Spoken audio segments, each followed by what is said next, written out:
And these were the words, just 6 of them, from a global icon. They're putting it everywhere. It seems pretty simple, right? But this phrase landed with some serious force, and it set off a huge conversation all over the internet. So, let's get into the context here. Who exactly is the they he was talking about, and what is the it that he said was suddenly everywhere?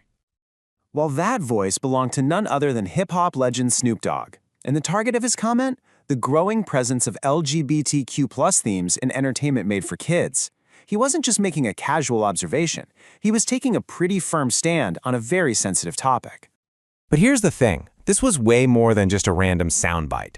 That comment was really just the tip of the iceberg, and it points to a much bigger, way more complex viewpoint that's right at the heart of a major cultural debate.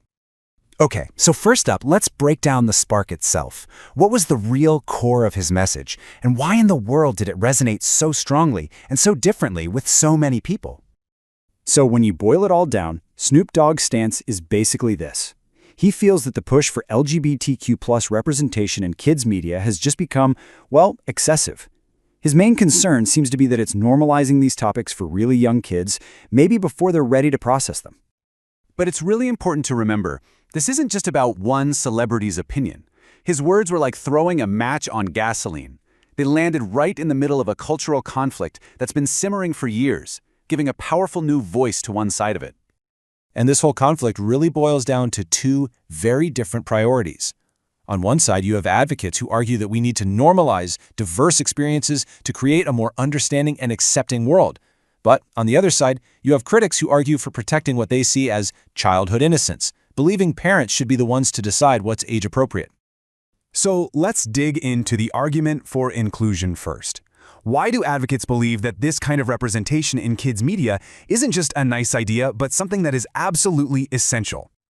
From this perspective, seeing different kinds of families and identities on screen does a few really critical things. For one, it normalizes these experiences for all kids, which can build empathy. But maybe the most crucial point is what it does for LGBTQ+ kids themselves. It helps prevent the harm that comes from feeling invisible or excluded. It sends a powerful message that they are seen and that they matter. And here's the kicker for this side of the argument. A lack of representation isn't a neutral thing. To them, it's an active message of exclusion. And the potential harm of making a kid feel invisible far outweighs any discomfort some adults might have with the topic. All right, now let's flip the coin and look at the other side of this debate, the perspective that really lines up with what Snoop Dogg was saying.